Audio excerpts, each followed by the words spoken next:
hana mtu anayemsaidia wala kumbeleza wala kumfariji. Anasema waliokuwa rafiki zake wamegeuka kuwa adui zake. Ndio maana analia sana usiku, analia sana usiku. Nimekaa na watu wengi, hawa wanangu wanajua, tumekutana na mengi kwenye huduma. Kienda mikoani, Naomi anajua, ndiko kuna machozi na vilio.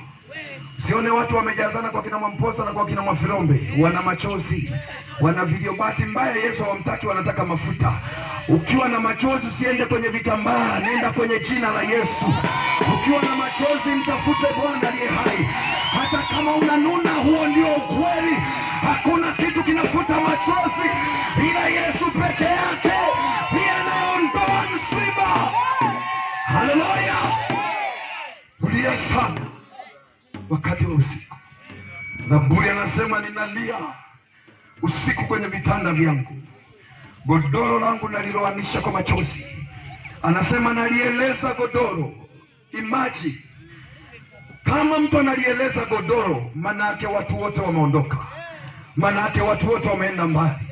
Nakumbuka kuna wakati fulani nikiwa darasa la 7 Mbeya na ni mwalimu wa kwaya, niliwahi kuichukua kwaya yetu ya TAG tukaenda kwenye mkutano kwa mchungaji mmoja, sasa hivi ni marehemu, alikuwa anaitwa Francis Thomas Giligali pale Mbeya.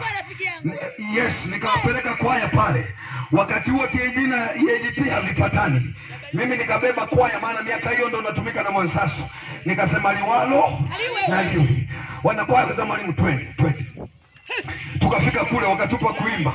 Tumefunga suruali zetu tutana ziko hapa, tai ziko pale, suruali 3 unaweza ukashona, zinaenda namna hii, usinipite Mwokozi. Tumepewa chance, maana EAGT ndio mafundi wa kuandaa mikutano.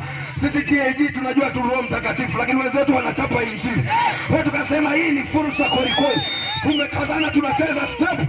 Tuko hapa, kumbe kuna wazee wa kanisa wanatusubiri pale, kikao cha kututenga.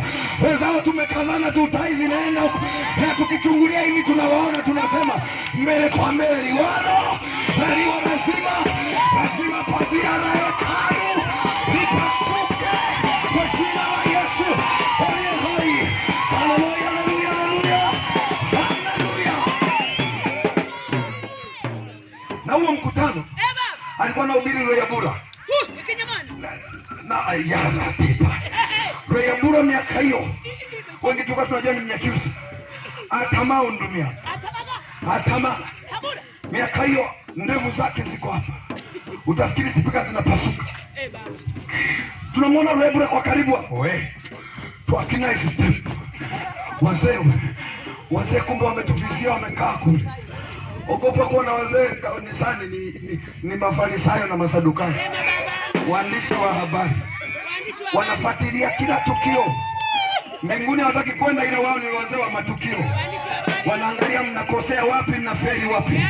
Lakini asante kwa Yesu aliye hai, pamoja na vita zao, bado neema ya Bwana imeendelea kutubeba, bado